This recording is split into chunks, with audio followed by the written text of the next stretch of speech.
오늘은 그래도 함께 모여 주님의 뜻을 행하라 라는 제목으로 하나님의 말씀을 선포하겠습니다. 올해 들어 다른 해와 비교할 수 없는 가장 많은 신종어가 막 본물 터듯이 쏟아져 나온 것 같아요. 팬데믹, 비대면, 언택트 사회, 자가격리, 양성방정, 사회적 거리 2단계, 3단계, 생활 속의 거리두기, 비대면 온라인 예배, 뉴노멀, 도대체 평생에 한 번도 보도 듣지 못한 말들이 막 신종어들이 막 쏟아져 나왔어요. 저는요 불과 한 8개월 전에도 팬데믹, 비대면, 사회적 거리두기 이런 단어 들어본 적이 없어요. 이런 신종어들은 지난 1월 달에 이제 코로나가 발생하면서 코로나로 인해서 우리의 삶이 얼마나 많이 변화되고 있는지를 설명하고 있는 단어들이에요. 이 코로나에 보이지 않는 작은 이 바이러스가 정말 지구를 뒤엎는 것처럼 엄청난 변화들을 우리의 삶에, 가정에, 정치, 경제, 사회, 문화 전 세계에 그냥 지금 변화를 일으키고 있는 거예요. 그러다 보니까 이 변화의 삶들을 어떻게 설명할 수 없어. 그래서 막 새로운 신종어들이 지금 막 나오고 있는 것입니다. 코로나가 가져온 큰 변화들 중에 가장 충격적인 또 피할 수 없는 변화는 비대면 사회, 언택트 사회라고 하는 것입니다. 지금 온통 사회가 다 비대면, 언택트 사회로 다 전환되어지고 있는 거예요. 자, 언택트 시대. 이게 코로나 시대의 키워드입니다. 이게 신종어. 언택트 사회, 비대면 사회가 무엇입니까? 말 그대로 사람들 간에 대면을 하지 않는다는 거예요. 얼굴과 얼굴을 맞대어 서로 만나지 않는다는 거예요. 그런 거를 싫어하는 것입니다. 그래서 이 언택트, 비대면, 아마 이것이 코로나 시대 우리의 삶의 변화를 가장 잘 설명하는 단어가 아니겠나 생각이 듭니다. 요즘은 많은 사람들이 다 홀로 지내려고 그래요. 또 집에, 가능한 한 집에 있으려고 그래요. 밖에 나가도 사람들하고 될 수 있으면 접촉을 아주 의식적으로 안 하려고 해요. 학교 문 닫혔어요. 다 온라인 수업으로 다 전환시켰어요. 그리고 음식도 제가 저번에 한 달 전인가 가족들과 함께 롯데리아를 갔는데요. 아니 음식을 주문하니 다 기계로 쫙 주문하는데 나는 어떻게 주문을 못 하겠더라고. 이게 너무 충격했어요. 회사도 할 수 있으면 재택근무하려고 그렇게 합니다. 요즘은 비대면 사업들은 잘 돼요. 대면 사업들은 잘 안 돼요. 그래서 인터넷 쇼핑이라든지 이 쇼핑, 홈쇼핑 이런 데는 막 대박이야, 대박. 근데 대형마트, 백화점 하여튼 만나서 대면하면서 하는 사업들은 다 지금 바닥을 치고 있는 거예요. 사회가 이렇게 그냥 어느 순간에 이렇게 막 변하고 있는 거예요. 지금 온라인상에서 우리가 SNS를 통해서 대화하고 교제하는 건 그냥 일상의 삶이 되었어요. 이제는 이 비대면 사회라고 하는 코로나가 몰고 온 이 피할 수 없는 충격적인 이 쓰나미의 변화가 세계에 그냥 강타하면서 그냥 세상을 다 바꾸고 있는 거예요. 이 비대면이라는 쓰나미가요 교회도 덮쳐서 어느 순간에 모이질 않아요. 대면하지 않아요. 만나는 걸 싫어해요. 굉장히 충격. 어느 순간에 교회 안에도 이 쓰나미가 들어와 갖고요. 전에는요 모이면 살고 흩어지면 죽는다 그랬어요. 지금 모이면 죽어, 흩어지면 사는 거야. 그러니까 모이는 게 굉장히 두렵습니다. 안 모이려고 그래요. 그래서 교회는요 모여야 되거든요. 그러니까 교회가 굉장히 위험한 집단인 거예요. 세상 사람이 보기에. 어저께 우리 식사로 갔다가 우리 이하수 목사님이 그러시더라고요. 우리 교회 택배 보내신 기사가요, 택배를 오는 기사가 있어요. 제발 좀 우리 교회에서 택배 주문 안 했으면 좋겠다는 거야. 교회 오는 게 두려운 거예요. 교회 오는 게 이게. 여러분, 우리 교회 민원 많이 들어왔습니다. 철야 예배 드리다가 교회가 모여서 예배 드린다는 거예요. 그래서 이웃들이 막 민원 집어넣는 거예요. 지금 교회가 모여서요, 대면 예배 위험한 짓 한다는 거예요 지금. 그래갖고 막 경찰이 밀려오고 막 그랬어요. 야, 이게 정말 엄청난 충격입니다. 충격들. 이제 우리는 이 비대면 사회를 맞이해서 성전에 모이지도 못하고, 또 성전에서 이렇게 다 이렇게 비대면 온라인 예배를 드리고, 모든 소그룹들이 다 중단돼 갖고 이제 아무것도 못하는. 그래서 사실은 언택트 사회에 셧다운이 사실 교회도 된 거예요. 다른 데만 된 것이 아니라 그냥 다 주저 눌러 앉았단 말이죠. 그리고 참 어떻게 할지 어찌할 바를 알지 못하고 굉장히 우리가 방황하고 있어요. 이런 여러분 비대면 사회, 이 언택트 사회가 이거 하루아침에 끝날 계속 이제 이렇게 갈 것 같은데, 이런 사회에서 교회는 어떻게 살아야 되는가? 어떻게 대처하고 이 비대면 사회에서 어떻게 생존하고, 아니 생존을 넘어서 우리가 교회 사명을 감당해야 되지 않겠습니까? 어떻게 해야 될 것인가? 제가 보니까 별로 답이 없어요. 정답이 없어요. 갈 방향도 잘 모르는 것 같아요. 한국 교회가 그래서 두 분류로 지금 나눠져 있는 것 같습니다. 어떤 분류의 교회들은 그럼에도 불구하고 교회에 모여야 된다는 거예요. 그래서 교회에 함께 모여서 대면 예배 드리고, 함께 모여서 교육도 하고, 함께 모여서 교제도 하고, 소그룹 활동을 전개했습니다. 지난주에 여러분, 감리교회 서울연합회 400개 교회는요 다 모였습니다. 대면 예배 드렸습니다. 다 모여서 교제도 하고 대면 예배 드리고, 책임은 교단에서 지기로, 공동 책임을 지기로 하고 다 모여서 막 강행을 해서 이랬어요. 정부가 헌법에 있는 종교의 자유를 이거 단합한다, 더 이상 우리가 굴복하지 않겠다 해서 대면 예배 드렸어요. 그리고 다리오 왕 때, 그러니까 페르시아 제국 때 다리오 왕 때 임시 여러분 예배가 폐지한 적이 있었어요.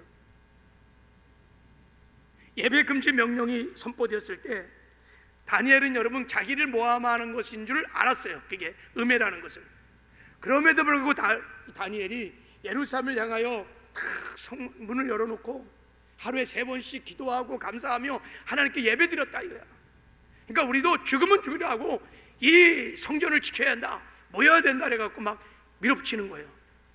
그런데요, 이것도 이렇게 무리하게 막 밀어붙이니까 성도들 가운데, 아니 목사님 지금 때가 이런 때고 어떤 때인데 이렇게 무리하게 우리가 막 모여서 이렇게 드리면 세상에도 그렇지 않다 막 욕도 먹고 있는데, 그래갖고 막 갈등이 생기면서 교회가 막 분열이 되는 거예요 이게 이제 또. 그래서 이렇게 간행하는 교회도, 지금 강행하는 교회도 굉장히 어려움을 겪고 있어요. 또 하나의 분류의 교회는 성도들의 안정을 위해서, 지역사회를 위해서 아주 처음부터 성전에 모이지 말자, 교회 안에 있는 모든 활동을 다 우리 중지한다. 그래서 아무것도 안 해요. 교제도 안 하고 뭐 교육도 안 하고 전도도 안 해요. 겨우 비대면 온라인 예배만 드리는 거예요. 그러니까 아무것도 안 하니까 그냥 온라인 예배만 드리고 그냥 이 코로나만 끝나기를 기다리고 있는 거예요. 이 끝나기를. 자, 그런데 여러분, 이 코로나 바이러스 이놈이 언제 끝날지 어떻게 알아 이게 지금. 우리가 처음 시작할 때는 저도 한 달이면 끝나겠지 이거. 근데 벌써 지금 8개월째 들어왔어요. 올해 이게 끝날지 내년에 끝날지 누구도 종잡을 수가 없어요. 근데 아무것도 안 하니까 겨우 비대면 온라인 예배만 드리니까 여러분 성도들이 신앙이 다 죽는 거예요. 뭐 여러분 같이 이렇게 믿음 있는 사람들은 와서 막 예배도 드리고 막 자기 신앙을 지켜가지만, 믿음을 지켜가지만 연약한 지체들, 새가족들은 다 이미 벌써 믿음을 다 잃어버리고 다 주저앉아 버렸어요. 얼마나 안타까운지 몰라요. 참 너무 마음이 아파요. 정부는요 이런 거 몰라요. 아니 소상공인들은 이렇게 폐쇄하고 막 그래서 보상해 줘요. 보상. 근데 교회는 보상도 안 해줘요. 여러분 교회가 지금 얼마나 어렵게 지금 엄청난 피해가 있는지. 왜 그런지 아세요? 정부는요 총리가 그랬잖아요. 이 소상공인도 이런 거 다 생업이다, 생업. 근데 교회는 생업이 아니지 않냐? 여러분, 신앙생활은 뭐 취미활동이라고 그래요. 그러니까 취미활동 이렇게 어려울 때 좀 그만하고 그러라는 거예요. 그러면 무슨 보상을 해주겠어요? 이거 언제까지 막을지도 몰라요. 그래서 참 답답한 거예요.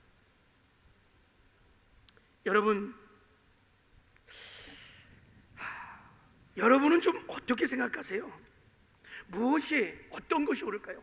그럼에도 불구하고 죽으면 죽이라 하고 그냥 다니엘처럼 막 우리가 모여서 막 강행하는 것이 옳은 걸까요? 아니면 정부의 지침을 따라서 다 스톱시키고 그냥 코로나 끝날 때까지 그냥 겨우겨우 비대면 이 예배 드리면서 아무것도 안 하고 주저앉아서 그냥 코로나 끝날 때까지 기다리는 것이 옳을까? 여러분, 이런 거 고민해 보셨나요? 전 정말 엄청난 고민을 합니다. 이거 어떻게 해야 될 것인가 이게. 근데 정답이 없어요. 저도 잘 모르겠어요. 이런 상황을 어떻게 해야 될지. 그러나 우리가 코로나를 지나면서 깨닫는 지혜가 하나 있어. 지혜가. 이럴 때는 눈에 보이는 현상을 바라보고 옳고 그름을 따지고 교리적으로 옳고 그름을 따져갖고는 답이 안 나온다는 거예요. 보다 근본적인 것들을 생각해 보는 거예요. 본질을 생각해 보는 거예요. 왜 이런 문제가 나왔는지, 그리고 이런 상황 속에서도 왜 교회는 이렇게 주저앉아야만 되는지, 그래서 본질을 자꾸 생각해 보는 것입니다. 진정한 교회가 뭘까?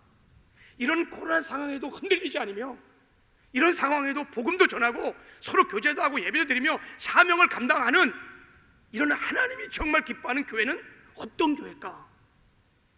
이런 생각을 해보는 거예요. 하나님이 디자인하시고 하나님 만드셨던 그 원형교회, 주님의 심장에 있었던 그 교회는 도대체 어떤 교회일까? 그 원형을 우리가 찾으면, 원형으로 돌아가면 근본적인 문제들이 시간의 문제이지 해결될 것입니다. 더 큰 어려움이 오고 더 큰 비대면 사회, 언택트 사회가 올지라도 흔들리지 않을 거예요. 이기게 될 것입니다.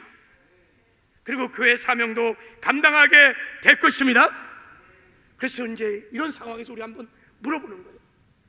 이런 코로나 상황, 이 언택트의 이 시대에 흔들리지 않는 하나님이 기뻐하는 교회는 어떤 교회일까?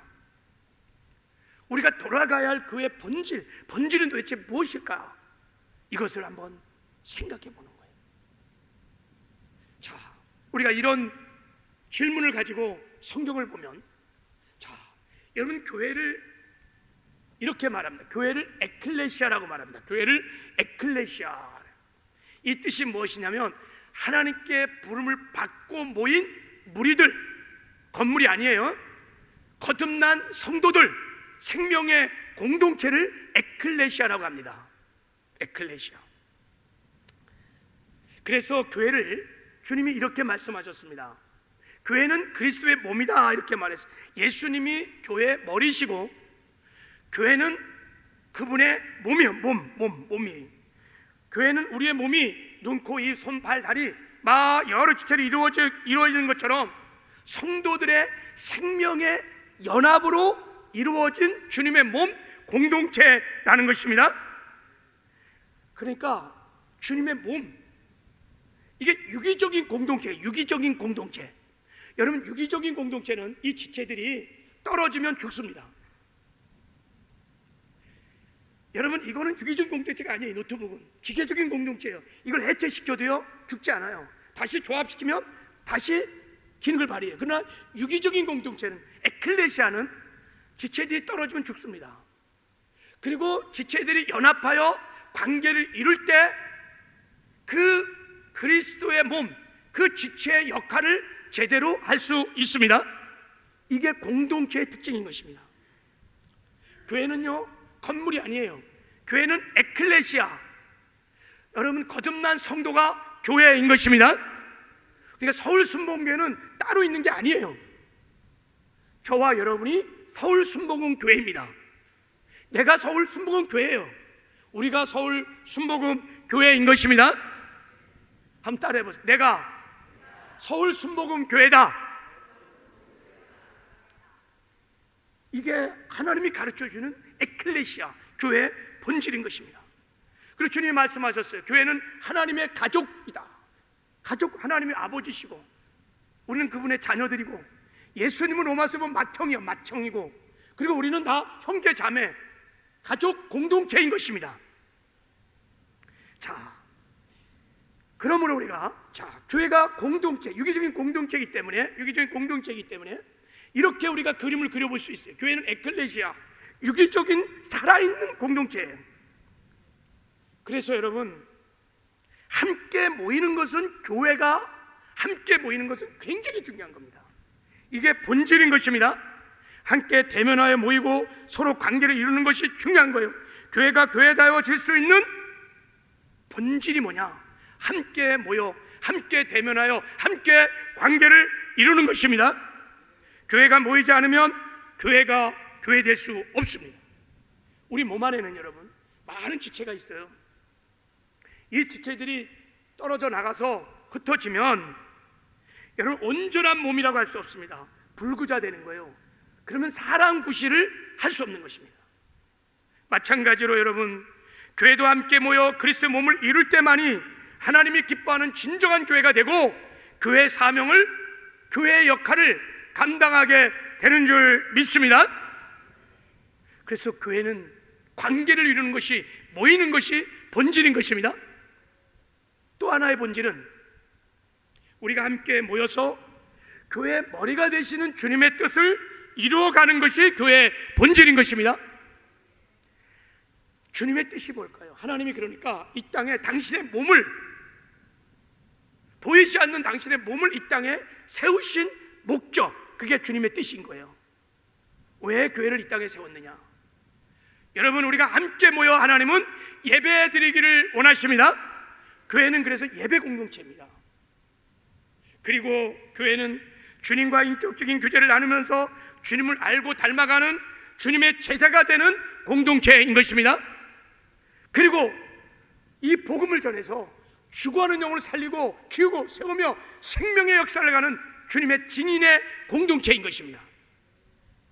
그리고 더 나가서 세상에 나가서 세상을 치유하고 세상을 변화시켜 나가 하나님 나라를 건설해 가는 것이 이 교회의 머리 되신 주님의 뜻이요 교회의 사명인 줄을 믿습니다. 우리가 함께 모여 이 주님의 뜻을 이루는 것이 교회의 본질인 것입니다. 그러므로 우리가 함께 모여 공동체를 이루어서 머리 대신 주님의 뜻을 이루어가는 이 공동체성은 교회로 말하면 심장과 같은 것입니다. 심장과 같은 것입니다. 교회가 이 공동체성을 상실하면 교회는 죽습니다. 교회는 살기 위해서 모여야 합니다. 만나야 합니다. 서로의 관계를 이루면서 에클레시아가 되어야 합니다. 만약에 교회가 비대면으로 가면, 언택트로 가면 교회는 죽습니다. 비대면은 교회 공동체성을 죽이는 악성 바이러스예요. 이 바이러스에 감염되면요, 교회는 시간의 문제이지 서서히 죽게 되어 있습니다. 여러분, 코로나 바이러스도 무섭죠. 그러나 진짜 무서운 것은, 우리가 두려워하고 경계할 것은 이 공동체성, 교회의 심장을 죽이는 이 비대면이라고 하는, 언택트라고 하는 이 악성 바이러스가 진짜 우리가 방역을 철저히 하고 경계하고 분별하여 대적해야 할 바이러스인 줄 믿습니다. 여러분, 깨워서 우리가 잘 분별해야 합니다. 그래서 신앙생활이라는 것은 여러분, 함께 모이는 거예요. 연합하는 것입니다. 그리스도의 몸을 이루어서 주님의 뜻을 함께 이루어 가는 것입니다. 그래서 신앙생활을 잘하는 사람은요, 잘 모이는 사람이에요. 모여서 엇문짓 하는 것이 아니라 모여서 머리 대신 주님의 뜻을 이루어가는 사람이 신앙생활 잘하는 것입니다. 자, 제가 지금 교회 공동체성을 얘기하면서 교회 본질에 대해서 말씀을 드리는데, 여러분들이 잘 이거를 이해를 잘 하셔야 돼요. 자, 이해를 잘 써야 돼요. 모이는 곳이 아니라 모이는 것이 본질이라는 거예요. 눈에 보이는 예배당에 모이는 것, 장소에 모이는 것이 본질이 아니라 주님의 뜻을 이루기 위해서 우리가 함께 모이는 것을 본질이라고 하는 것입니다. 모이는 장소, 때로는 성전이 아닐 수도 있고, 때로는 집에서 모일 수도 있고, 직장에서 모일 수 있어요. 모이는 형태는, 양식은 다양할 수 있습니다. 모이는 규모는 적게도 모일 수 있고 많이도 모일 수 있습니다. 이것은 본질이 아니기 때문에 중요한 것은 아니에요. 그러나 중요한 것은 여러분, 모이는 것이 중요하다는 거. 할렐루야. 그래서 교회가 처음 이 땅에 태어날 때, 탄생할 때 공동체로 그리스도의 몸으로 탄생했기 때문에, 그렇게 존재하기 때문에 여러분, 초대교회를 보면 그들은 다 모이게 힘쓴 거예요. 다 모이게 힘쓴 거예요. 보세요. 말씀을 한번 보세요. 자, 사도행전 2장에 보면 그날 복음을 듣고, 베드로가 전한 복음을 듣고 구원을 받은 사람이 3,000명이나 됐다 그랬어요. 저 3,000명이 교회입니다. 저 3,000명이 교회인 것입니다. 저 3,000명이, 자, 거기 우리 46절을 한번 읽어봐요. 46절 같이 시작. 날마다 마음을 같이하여 성전에 모이기를 힘쓰고 집에서 떡을 떼며 기쁨과 순전한 마음으로 음식을 먹고 그랬어요. 저 3,000명 교회가 어떻게 했다고요? 성전에 모이기를 힘썼어요. 모였어요. 또 집에서도 모였어요. 모여서 뭐 했느냐? 거기 42절에 보면 사도의 가르침을 받고 서로 교제하고요, 떡을 뗐어요. 저 떡은요, 성찬 예배를 말하는 거예요. 모여서 그들이 예배 드렸습니다. 그리고 오로지 기도했습니다. 복음을 전하기 위해서, 성령의 충만을 얻기 위해서 기도했습니다.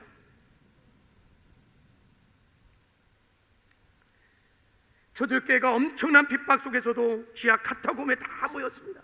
300년 동안 낮에는 밖에 가서 일하고 밤에는 다 지하 카타콤에 들어와서 함께 모여서 함께 예배하고 함께 기도하고 함께 주님을 알아가고 함께 복음을 전하는 이 사명을 감당했다. 왜요? 이게 교회의 본질이기 때문인 것입니다. 자, 이제 우리는 교회가 그리스도의 몸인 유기적인 살아있는 공동체라는 것을 알았어요. 그렇기 때문에 모이는 것이, 대면하는 것이, 관계를 이루는 것이 교회의 본질이라는 것도 알았습니다. 그리고 함께 모여서 머리 대신 주님의 뜻을 이뤄가는 것이 교회의 사명이요 본질이라는 것을 알았습니다. 아멘이세요? 자, 그러면 이제 이 교회의 본질을 가지고, 이 교회의 원형을 우리가 가지고 지금 비대면 언택트 사회에서 교회가 어떻게 해야 되는가, 어떻게 하면 우리가 생존할 수 있는가, 어떻게 하면 이 환난도 넉넉히 이기고 사명을 감당할 수 있을까, 이 답이 나올 수 있어요. 본질을 붙드는 것입니다. 본질로 돌아가는 것입니다. 그러면 여러분, 우리가 이길 수 있습니다. 사명도 감당할 수 있는 줄 믿습니다. 실제 여러분, 한번 사람들 한번 보세요. 자, 세상 사람들 한번 보세요. 언택트 사회가 막 비대면 사회가 와서, 요즘 사람들이 막 그런 사회가 와서 대면을 싫어하지만 기존에 하던 일들을 그대로 하고 있잖아요. 학교가 문이 닫혔어요. 학교 못 가요. 그렇다고 공부 못 합니까? 공부하잖아요. 체육관 닫혔어요. 저거 닫힌 지 꽤 오래됐어요. 여러분, 그렇다고 운동 안 합니까? 운동하잖아요. 쇼핑몰 닫혔어요. 그렇다고 소비 안 합니까? 소비합니다. 식당들 막 닫혔어요. 그렇다고 여러분 밥 안 먹습니까? 다 식사하잖아요.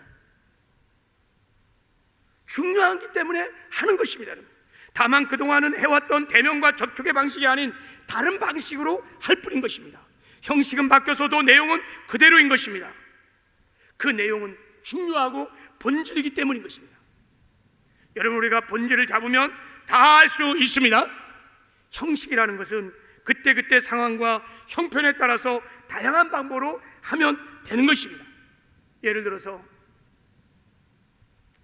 학생이요, 공부를 해야 된다, 이 본질을 딱 붙들면요, 코로나 때문에 학교 문 닫고 학교 못 가도요, 공부 포기하지 않는다는 거예요. 본질을 붙들면 공부 포기하지 않는다는 거예요.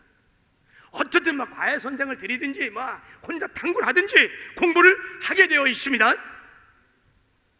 문제는 학교가 다쳤냐 안 다쳤냐 문제가 아니라 이 학생이 본질을 진짜 붙들고 있느냐가 중요한 거예요. 내가 건강을 해야 된다는 본질을 붙들었으면 체육관이 다쳐도 운동 포기하지 않아요. 그냥 혼자 막 걷기를 하든지 집에서 팔굽히를 하든지 어쨌든 간에 건강을 챙기게 되어 있는 것입니다. 마찬가지로 지금 비대면 시대를 맞이해서 교회가 모이지 못해요.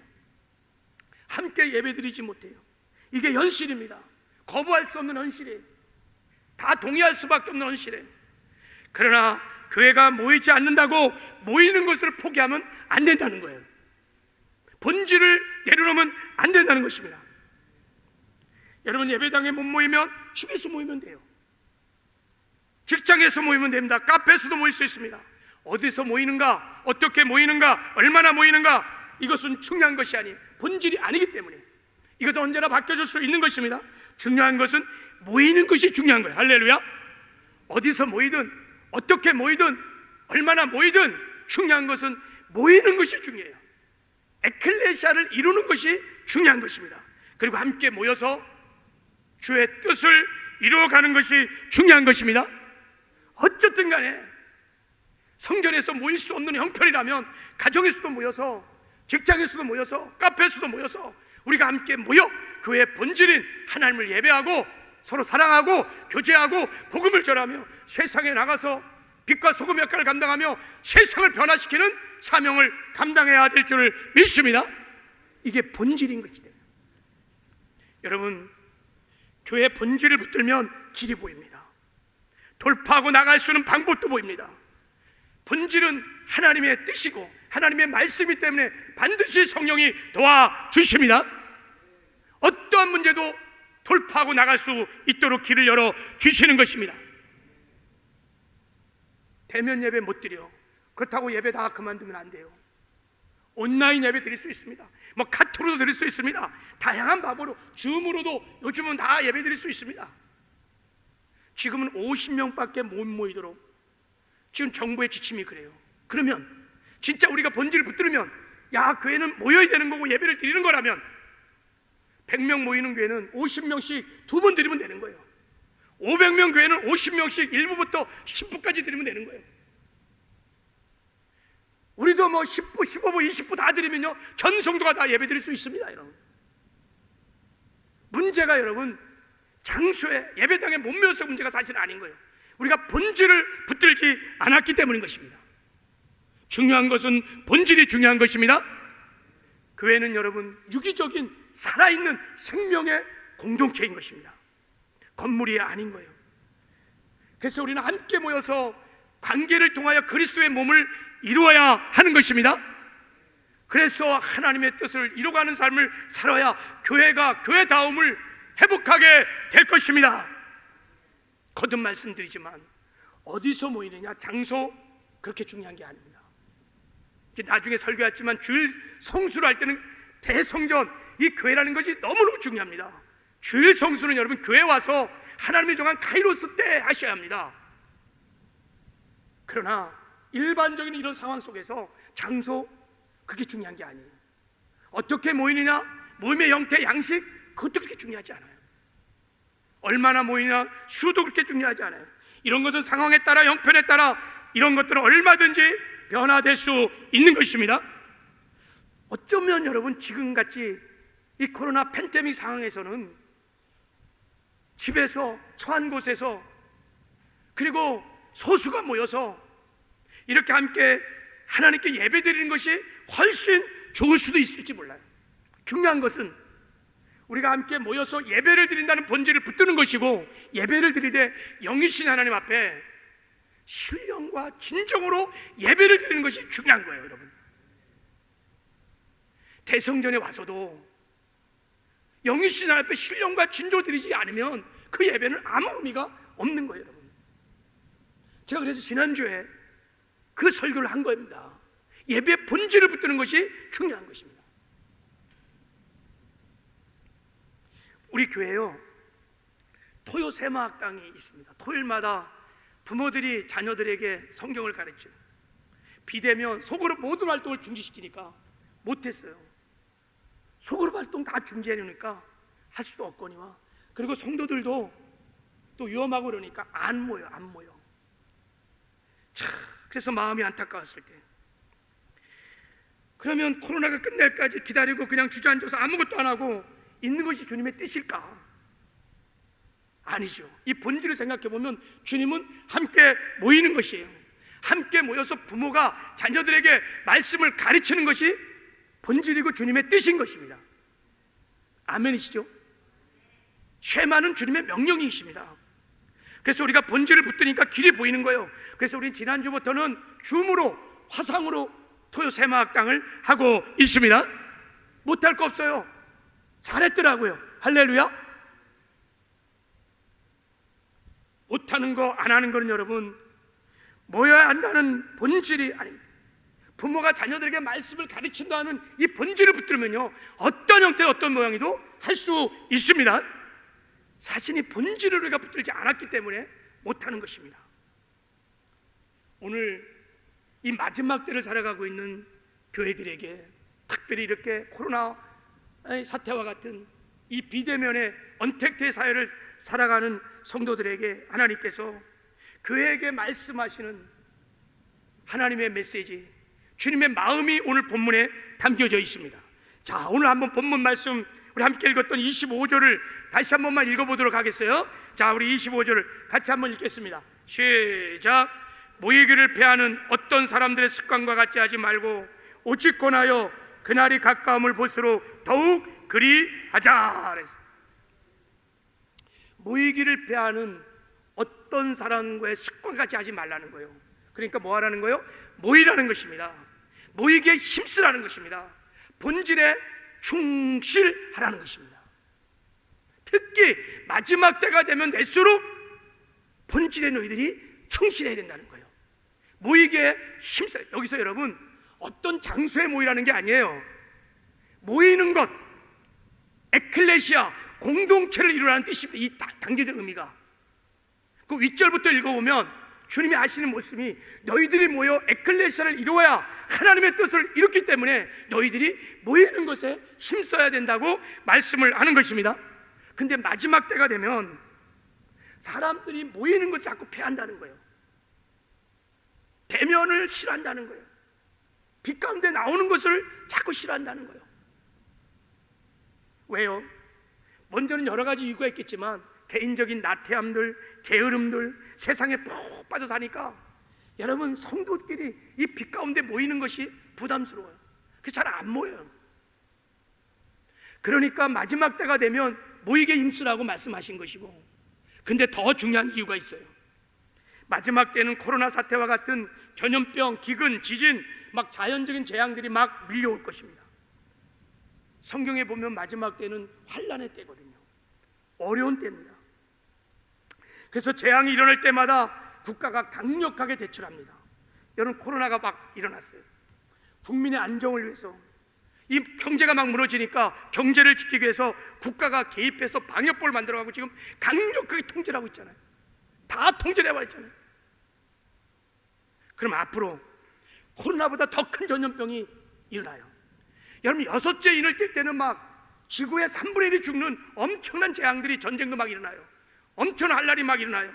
그러면 국가가요, 국민의 안전을 위해서, 무너지는 이 붕괴되는 경제를 붙들기 위해서 여러분, 더 엄청난 감시와 통제를 할 수밖에 없을 것입니다. 지금은요, 그래도 감사하게 비대면 온라인 예배를 겨우 드릴 수 있어요. 그러나 나중에 그런 환란이 막 오고 통제가 들어가기 시작하면 비대면 온라인 예배도 드리지 못할 때도 올 수 있습니다. 실제 북한은 여러분, 인터넷 다 통제받습니다. 다 중앙정부에서 공산당들이 다 통제합니다. 우리나라 여러분, 지금 갖고 있는 인터넷 통제하고 맘만 먹으면요, 다 통제할 수 있습니다. 그래서 마지막 때 이런 일이 일어날 것이니 모이기에 힘쓰라고 말씀을 하는 것입니다. 그래서 마지막 때 우리는 본질을 붙들어야 돼요.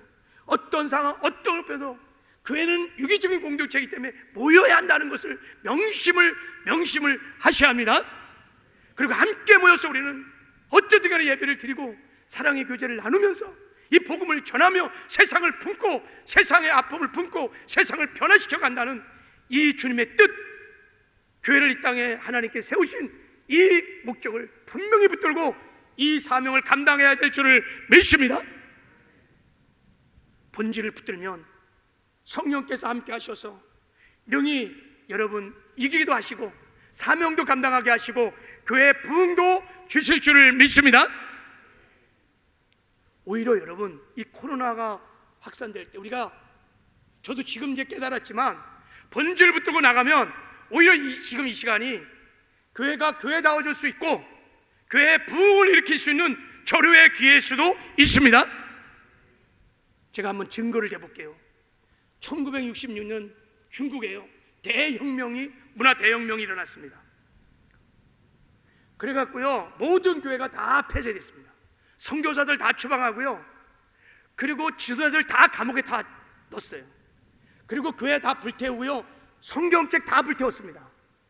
그리고 그 목택동과 홍위병들이 완전히 기독교 씨를 말리려고요, 완전히 잔멸, 그냥 핍박이 아니에요, 완전히 씨를 말리려고 완전히 잔멸. 그래서요 온 세계가 야 이제 중국 교회는 끝났다, 중국에는 더 이상 예수 믿는 사람은 없을 거다, 다 낙심하고 절망했어요. 그런데요 모택동 물러가고 중국이 다시 개방 정책을 하면서 중국이 열렸어요. 뚜껑을 열어봤는데 죽은 줄 알았던 중국 교회가 엄청나게 부흥하고 살아난 것입니다. 그 핍박이 있기 전에 수십만 성도들이 그 핍박 기간 동안에 수천만 명으로 부흥을 한 거예요. 여러분, 어떤 선교학자는요 그 당시에 교회가 막 핍박을 당할 때 한 1억 명의 사람들에게 복음이 증거됐다는 거예요. 어떻게 이런 일이 날 수 있을까요? 교회 다 폐쇄됐죠. 지도자들 다 감옥에 들어갔죠. 성경도 없어요. 왜 그랬을까요? 그들이 교회의 본질에 성령의 인도하심을 따라 교회의 본질을 붙들었다는 거예요. 모였습니다. 흩어졌지만 가정에서 모이고 또 산속에서도 모이고 굴에서도 모이고 하여간 모였어요. 함께 모여서 그들이 기도했습니다. 예배드렸습니다. 그리고 사랑했습니다. 함께 모여서 복음을 끊임없이 전하고 사회를 품고 기도하고 변화시키는 이 사명을 끝까지 감당했기 때문에 성령의 역사로 이 핍박의 시기에도 놀라운 부흥의 역사가 일어나게 된 줄 믿습니다. 여러분, 본질로 돌아가면 부흥도 일어나게 될 줄을 믿습니다. 그동안 우리 교회는 코로나 시대로 솔직히 말해서 너무 안타깝지만 교회 사명을 감당하지 못했어요. 교회 못 모이니까, 대면 예배도 못 드리니까, 모든 생명 있는 사역 이 속으로 발동 못하게 하니까 그냥 오직 코로나만 끝날 줄 기다리고 그냥 비대면 온라인 예배만 계속 주기창을 드렸어요. 그래서 아무것도 못했어요. 교회의 본질적인 사명인 전도, 영혼을 살리고 영혼을 양육하고 키우는 일들을 못했어요. 뭐 나름대로 열심히 또 뭐 했던 사역도 있지만 그것은 근본적인 사역들이 아니었어요. 이런 코로나의 위기를 지나면서 고민하면서 교회의 본질을 깨닫게 되고 교회의 본질을 붙드니까 이제는 이렇게 있으면 안 된다는 거예요. 이제는 우리가 함께 모여야 돼요. 함께 모여서 우리가 예배하고 사랑하고 교제하고 복음도 전하고 세상을 변화시켜가는 사역을 해야 될 줄을 믿습니다. 그래서 어렵지만 사역을 하기로 결단을 내렸어요. 그래서 이제 이 코로나 시대에 예수님과 함께하는 슬기로운 신앙생활, 예수님과 함께하는 슬기로운 생활을 하려고 합니다. 저는 이 예수님과 함께하는 이 신앙생활을 우리 한 친구 운동이라고 부르고 싶습니다.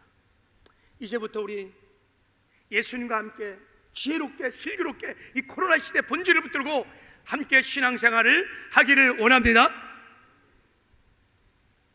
한 친구 운동을 하는데 첫 번째 우리가 맺어야 할 친구는 뭐냐면 예수님과 친구 맺기를 하려고 합니다.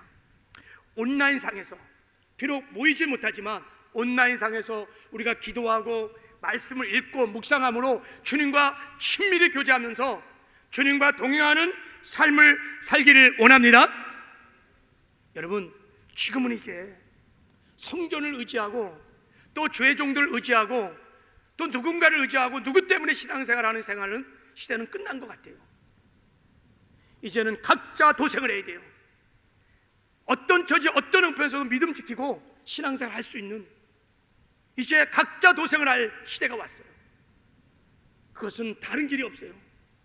하나님께서 우리 마음을 성전 삼고 우리 인생의 주인 되기 위해서 우리 안에 오셔서 우리와 함께 하십니다.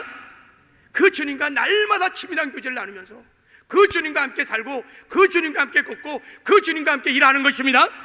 동행하면요, 어떤 형편, 어떤 체제도 어떤 환난도 이기게 될 것입니다. 이길 뿐만 아니라 믿음도 지키고 그리고 여러분 사명도 감당하게 될 줄 믿습니다. 그래서 이제 전 성도가 온라인상에서 이제 10월 5일부터 3장씩 먼저 성경을 같이 읽고 묵상하겠어요. 이제 카톡으로 여러분에게 성경을 3장씩 매일 보내줄 거예요. 그럼 여러분이 탁 누르면 바로 그 성경이 나레이션과 함께 이렇게 음성으로 들려질 거예요. 함께 읽고 묵상하고 그 말씀 읽으면서 여러분이 주님과 함께 교제를 하는 것입니다. 그리고 기도할 거예요. 10월 4일부터 기도는 50일간 느헤미야 저녁 기도를 시작하려고 합니다. 느헤미야가 무너진 성전을 재건하기 위해서 51일 동안 집중하여 기도하면서 성전을 재건했어요. 회복시켰습니다. 우리도 함께 모여서 함께 기도함으로 코로나 때문에 무너진 우리의 첫사랑, 우리의 믿음, 우리의 가정, 우리 교회, 우리 조국교회를 회복시키는 기도를 하기를 원합니다. 같이 모일 수 없으니까 50명은 모일 수 있으니까 50명은 본당에서 모이고 나머지는 다 비대면 온라인으로 다 참여해서 매일같이 우리 함께 기도하기를 원합니다.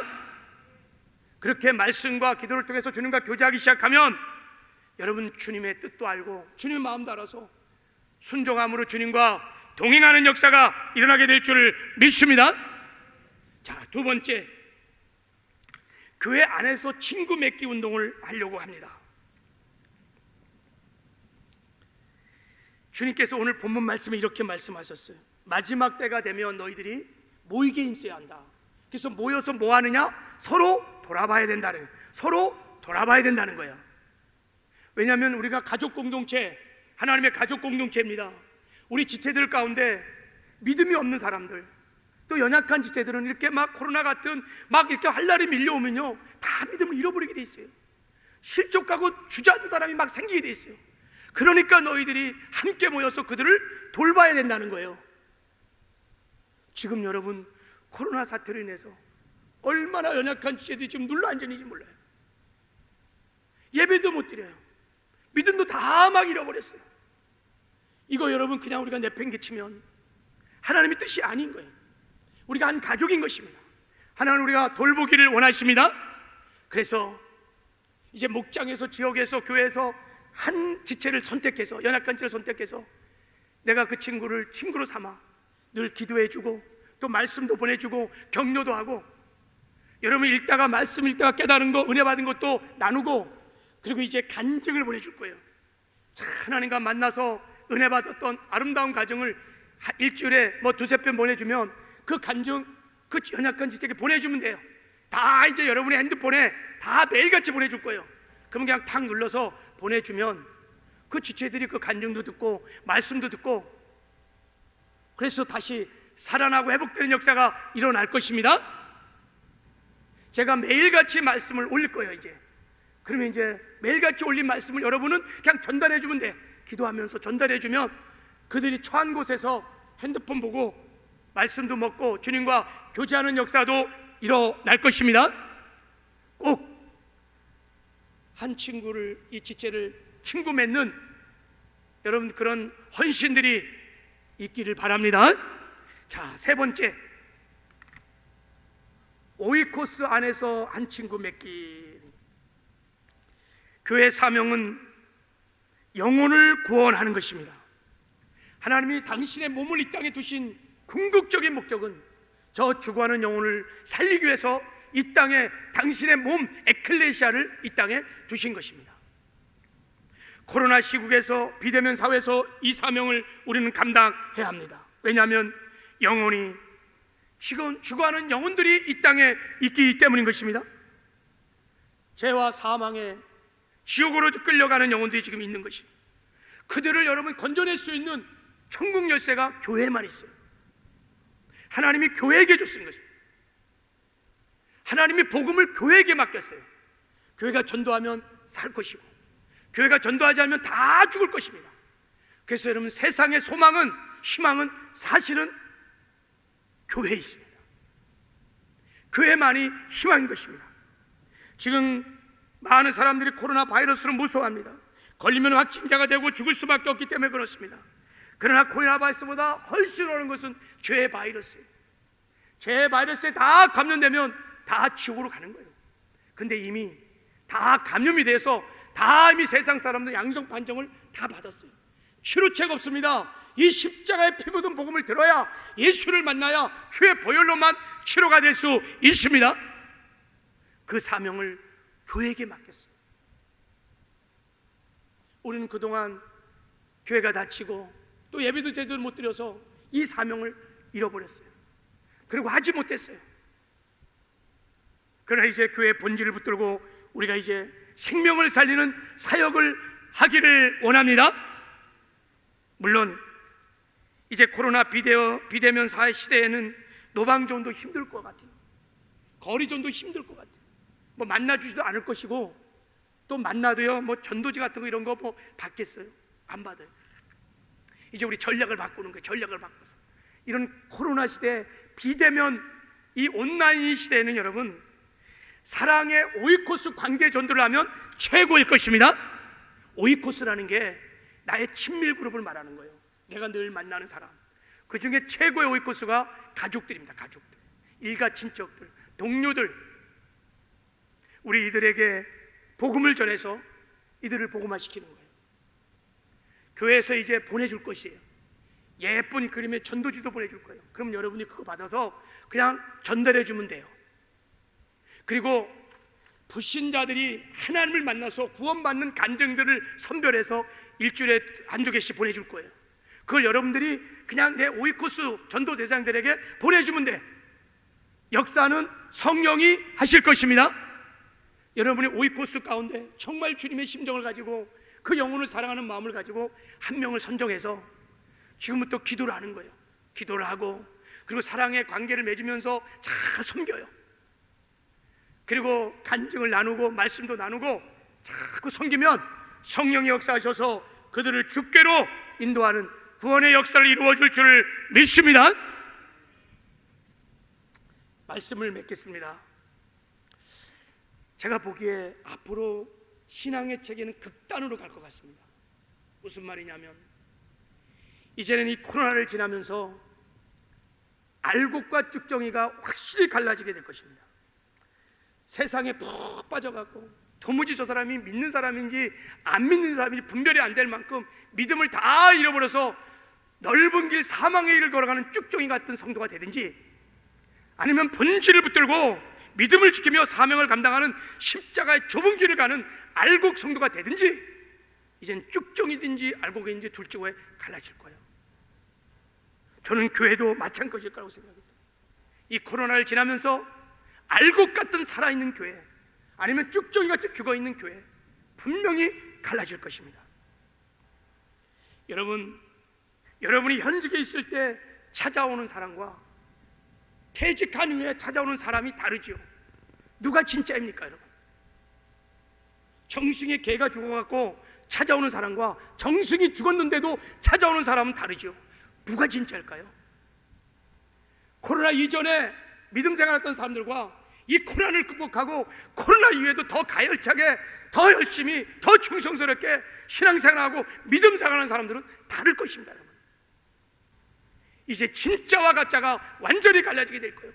알곡들은, 진짜들은 이제 다시 깨어서 주님 다시 오시기를 예비하고, 주님 다시 오신 날 다 들림을 받고 천국에 들어가는 영광을 누리게 될 것입니다. 코로나 시대, 이 비대면 언택트 시대에 이제 교회가 닫혔다고 비대면 예배라고 이런 환경 보고 낙심하고 절망하고 두려워하지 말고 살아계신 하나님, 교회 머리가 되신 그 하나님만 바라보고 우리가 본질을 붙들고 우리가 주님과 함께 신앙생활을 하시길 바랍니다. 그럼 환난을 넉넉히 이기게 될 것입니다. 여러분. 믿음도 지키게 될 것입니다.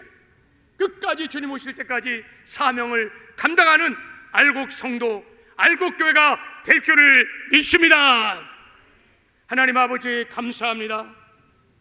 이 코로나의 위기, 이 비대면 언택트 사회 속에서 우리가 열악한 환경만 바라보고 낙심하고 절망하고 두려워하지 않게 하여 주시옵소서. 살아계신 하나님, 우리와 함께 하신 하나님, 교회의 머리가 되신 그 하나님을 바라보게 하여 주시옵소서.